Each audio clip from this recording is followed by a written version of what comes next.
नमस्कार दोस्तों, एक बार आप सभी का फिर से बहुत बहुत स्वागत है आप सभी के अपनी YouTube चैनल डियर गुरुजी पर।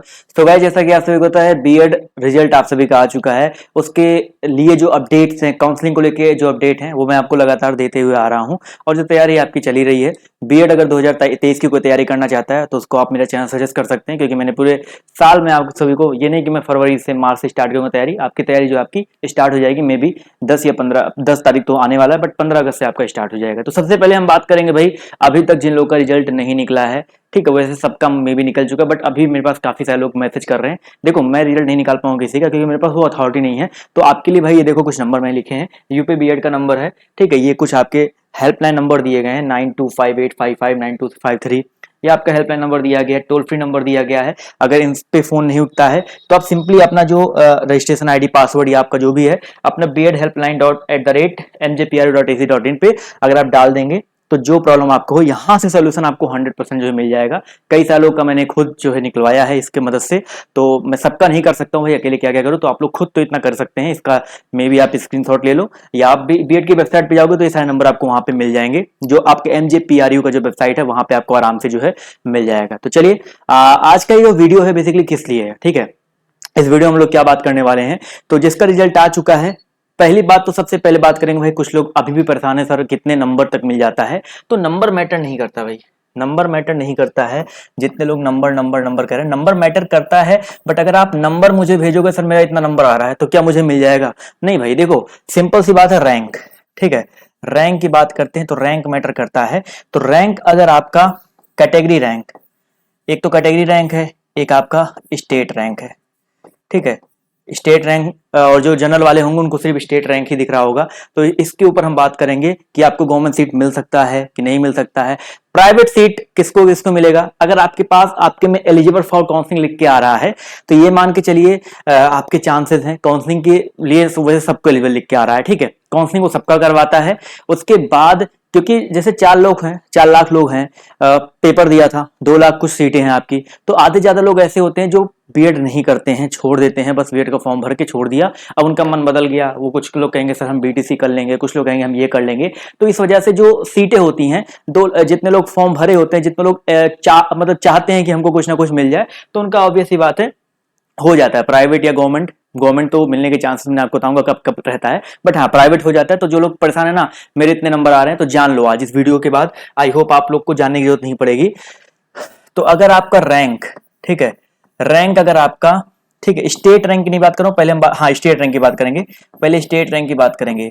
अगर स्टेट रैंक आपका 10,000 से कम है, ठीक है, 10,000 से कम है, तो 100% चांस है कोई ना कोई गवर्नमेंट सीट आपको मिल जाएगा, 100% चांस है। बट अगर आप सोचो ना कि मुझे स्पेशली यही लखनऊ यूनिवर्सिटी चाहिए, तो लखनऊ यूनिवर्सिटी के लिए आपको अच्छा रैंक लाना पड़ेगा, ठीक है। मतलब आपको ये स्पेशली कोई बहुत बड़ा यूनिवर्सिटी है जिसका बहुत नाम है, आपको लगता है यहाँ पर तुरंत भर जाती है सीटें, तो इसके लिए चाहिए। बट हाँ, अगर आपको ये ना कि सर गवर्नमेंट सीट मिल जाएगा, तो ये 100% चांस है। अगर 10,000 के नीचे आपकी रैंक है, 10,000 10,000 की बात कर रहा हूँ, और रैंक की सिर्फ बात करेंगे, नंबर अपने हिसाब से आप देख लीजिएगा, ठीक है। तो 10,000 से नीचे रैंक है, आपको जो है चांसेस हैं मिल जाएंगे। इसके अलावा अगर आपका कैटेगरी में भी रैंक आता है, ठीक है, कुछ लोगों का कैटेगरी में आ जाता है, और कैटेगरी में भी रैंक अगर आपके इसके नीचे आ जाते हैं, तो बिल्कुल आपके चांसेस हैं। काउंसलिंग करवाइएगा, अपने हिसाब से कॉलेज का नाम चूज करिएगा, तो आपको देखने को मिल जाएगा। अब यहाँ पर सबसे बड़ा सवाल बन रहा है भैया काउंसलिंग को लेकर के, ठीक है। काउंसलिंग को लेकर के सवाल क्यों बन रहा है? देखो, काउंसलिंग को लेकर सवाल क्यों बन रहा है भाई, सिंपल सी बात है। सवाल इसलिए बन रहा है कि सर काफी ऐसे बीए वाले स्टूडेंट हैं, बीएससी वाले स्टूडेंट हैं, जिनका लास्ट ईयर का रिजल्ट नहीं आया है। तो बिल्कुल परेशान होने की जरूरत नहीं है यार, क्योंकि देखो ये जो आपको काउंसलिंग करवाया जाएगा, ये बेसिकली सब कुछ कनेक्ट होता है एक दूसरे से। यानी कि अगर आप बीएड की काउंसलिंग करवाने जाओगे तो वहां पर आपसे फाइनल ईयर का मार्कशीट मांगेगा, और फाइनल का मार्कशीट मांगेगा और आपको लगाना ही पड़ेगा। अब जब नहीं आया है, यानी कि कौन देता भाई, कौन जारी करता है? यूनिवर्सिटी जारी करती है, यानी कि गवर्नमेंट की तरफ से ही जारी होता है। तो ये काउंसलिंग का डेट तब तक आपका डिले होगा, जब तक आपका रिजल्ट नहीं आ जाता है। इसके लिए परेशान मत होइए। जिस दिन सारी यूनिवर्सिटी का रिजल्ट, अब देखो यूनिवर्सिटी भी जल्दी करेगी और सब आपके रिजल्ट जो है जारी करेगी, तो जिस दिन सारी यूनिवर्सिटी के रिजल्ट आपके आ जाएंगे, तभी आप सभी को जो है काउंसलिंग की जो आपकी स्टार्ट हुई, कुछ लोग कह 10 से स्टार्ट हो जाएगा, नहीं होगा, कुछ लोग कह 15 से स्टार्ट होगा, हो सकता है अगर 15 तक सारे रिजल्ट आपके आ जाएं, ठीक है। जिसके रिजल्ट नहीं आए हैं उनके रिजल्ट आ जाएंगे, एंड आफ्टर दैट ही आपका जो काउंसलिंग स्टार्ट होगा। तो इसके लिए आप लोग को जो है बिल्कुल परेशान होने की जरूरत नहीं है। ठीक है, तो इतना एकदम दिमाग में रखिएगा। काउंसलिंग की डेट को लेकर के एकदम आप निश्चिंत रहिए, जब भी ऑफिशियल डेट आएगा काउंसलिंग का मैं आपको बता दूंगा। अगर ऐसा होता है कि भाई आपका जो है रिजल्ट नहीं आया, काउंसलिंग स्टार्ट हो गया, वो फिर दिक्कत है भाई गवर्नमेंट का, आप उसके ऊपर तब उसके बाद, ऐसा तो अभी तक हुआ नहीं है, पिछले साल भी ऐसे काफी लोग सर नहीं आया नहीं आया, बट आने के बाद ही काउंसलिंग स्टार्ट हुआ था। तो ये एक्सपेक्टेड है इस महीने के अंत तक आपका जो है यानी कि 25 तक, यानी 15 से 25 के बीच में स्टार्टेड होने की उम्मीद है। ठीक है, 15 से 25 के बीच में स्टार्ट होने की उम्मीद है काउंसलिंग। तो आपका मे बी तब तक आपका जो काउंसलिंग स्टार्ट हो जाएगा, उसके लिए परेशान जो है मत होइए। ठीक है, चलिए उसके लिए आप लोग बिल्कुल भी परेशान मत होइए, आपका जो स्टार्ट हो जाएगा। एक मिनट रुक जाइए भाई आप लोग, चलिए माफ कीजिएगा। तो यही मैंने आपको बताया था ना, ये आप डेट जो है याद रखेंगे। ठीक है, तो ये तो हो गया भाई काउंसलिंग को लेकर के। और क्या क्या चीजें, आप लोग के बहुत सारे सवाल आते रहते हैं। हाँ, काउंसलिंग में डॉक्यूमेंट को लेकर के सब लोग के सवाल आ रहे हैं। ठीक है, देखो काउंसलिंग के टाइम पे कुछ भी ओरिजिनल नहीं लगता है। ठीक है, पहली बात तो काफी लोग कहते हैं सर मेरा ओरिजिनल ये नहीं है, ओरिजिनल वो नहीं है। तो एक चीज याद रखो, काउंसलिंग के टाइम पे कोई भी ओरिजिनल, मतलब क्योंकि ओरिजिनल क्यों नहीं लगता है, क्योंकि काउंसलिंग आपका ऑनलाइन होता है। ऑनलाइन होने का मतलब क्या है भाई, आप घर बैठ करके अपनी जो काउंसलिंग है करवा सकते हैं, घर बैठ करके अपना जो पेपर है दे सकते हैं, घर बैठे, सॉरी घर बैठे पेपर नहीं, घर बैठे आप काउंसलिंग करवा सकते हैं। तो जब घर बैठ के करना है तो आपके पास बस आपके पास डाटा होना चाहिए, डाटा को वहां पे फिल करना है। वहां पे क्या आपका कुछ ऐसा नहीं ओरिजिनल ओरिजिनल ओरिजिनल कुछ ऐसा नहीं है। बट हाँ, काउंसलिंग के टाइम पे कुछ चीजें जो मस्ट है आपके पास होना चाहिए, वो मस्ट चीजें मैं आपको बता देता हूँ, मैंने नोट डाउन किया था। चलिए उसके बारे में आपको जो है डिटेल में बता देता हूँ भाई। काउंसलिंग में पहले देखो कैसे कैसे काउंसलिंग होता है, ये समझ लो एक बार अच्छे से। ठीक, काउंसलिंग की अगर हम बात करते हैं तो काउंसलिंग में आपका एक फर्स्ट राउंड होता है। ठीक है, एक फर्स्ट राउंड होता है, फर्स्ट राउंड काउंसलिंग होता है। उसके बाद आपका फर्स्ट राउंड के बाद आपका पूल काउंसलिंग होता है। ठीक है, एक आपका पूल काउंसलिंग होता है, और पूल के बाद आपका एक डायरेक्ट एडमिशन वाला होता है। ठीक है, तो आप लोग कोशिश करिएगा कि आपका ये फर्स्ट राउंड जो काउंसलिंग है इसी में आपका जो है कॉलेज वॉलेज मिल जाए, क्योंकि फर्स्ट के बाद आप पूल में जाओगे, पूल के बाद डायरेक्ट के चक्कर में लगे रहोगे तो बहुत मिनिमल चांसेस हो जाते हैं। जिस हिसाब से जो है संख्या बढ़ रही है, लड़कों के बीएड करने की जो इच्छा है ज्यादा जाहिर जाहिर हो रही है, तो कोशिश करिएगा आपका फर्स्ट वाले में सारी प्रोसेस प्रक्रिया। कुछ लोग कहते हैं ना चलो यार फर्स्ट वाला छोड़ देते हैं, रैंक ज्यादा आई है, हम पूल के चक्कर में लगे रहेंगे, पूल वाले में हम करवाएंगे। तो वो लड़के ना, मैं बता रहा हूँ, चांस ऐसा नहीं कि पूल वाले में होता नहीं, सिलेक्शन होता है, लेकिन फिर चांसेस जो है थोड़े कम हो जाते हैं। तो कोशिश करिएगा फर्स्ट काउंसलिंग में आपका जो है आपका हो जाए। ठीक है, इसके अलावा देखो काउंसलिंग में भाग लेने के लिए जो है कुछ इंपॉर्टेंट चीजें आपके यहाँ पर क्या है, जैसे सबसे जो मेन इंपॉर्टेंट है वो आपका बैंक अकाउंट है। ठीक है, बैंक अकाउंट। अब बैंक अकाउंट को लेकर के जो भ्रांतियां हैं मैं आपको बताता हूं भाई।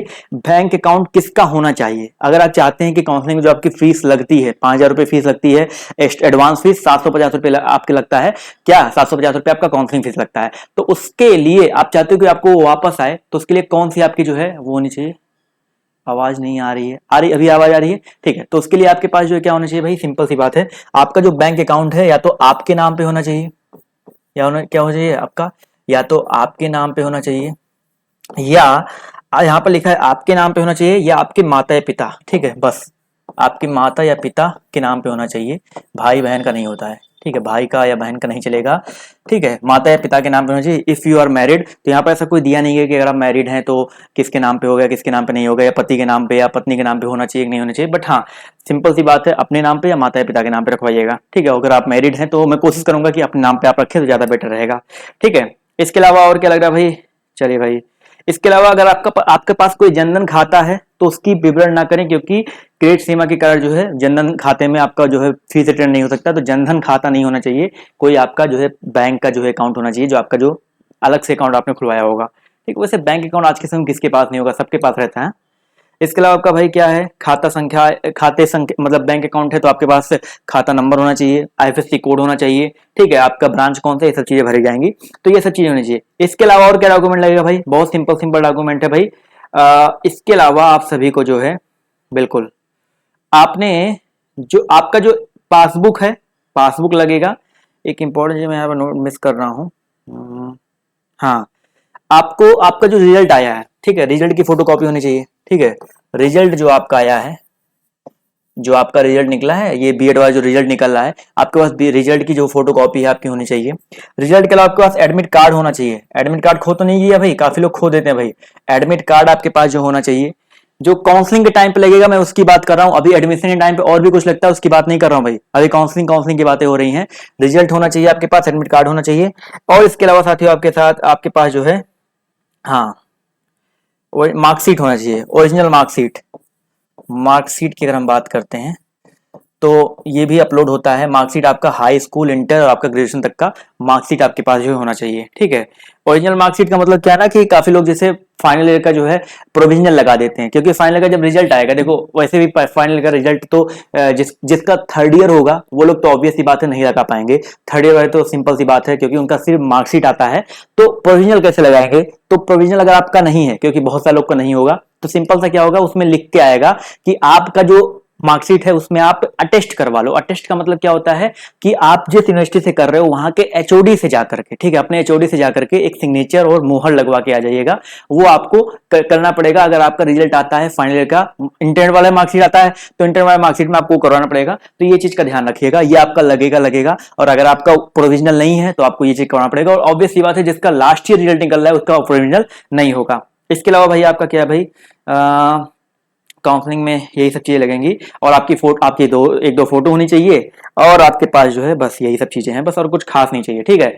अब जाए आय प्रमाण पत्र, जाति प्रमाण पत्र, ये सब चीजें जो है बेसिकली आपकी लगती है एडमिशन के टाइम पे, जब आपको कॉलेज में सीट अलाउड हो जाता है तो आय जाति निवास, इसके अलावा स्वास्थ्य प्रमाण पत्र, ये सब चीजें जो आपको एडमिशन के टाइम पे लगेगा। कॉलेज मिलने के बाद, अलॉट होने के एक हफ्ते बाद, 2 हफ्ते बाद, उसमें साफ साफ दिखा रहता है कि आप जाकर के रिपोर्ट करो अपने कॉलेज में 1 हफ्ते के अंदर, 2 हफ्ते के अंदर। तो आपको रिपोर्ट करने से पहले अपने पास ये डॉक्यूमेंट्स, यानी कि हाई स्कूल पूरा ओरिजिनल, इंटर का ओरिजिनल, ग्रेजुएशन का ओरिजिनल, उसके अलावा आपका जितने भी आय जाति निवास है, जिसमें से जाति सिर्फ किसका किसका लगता है, जाति सिर्फ लगता है ओबीसी वालों का और एससी एसटी वालों का। इसके अलावा अगर आप ईडब्ल्यूएस से हैं तो ईडब्ल्यूएस लगा सकते हैं। जाति और निवास प्रमाण पत्र सबसे जरूरी है, वो तो सबके पास होना चाहिए।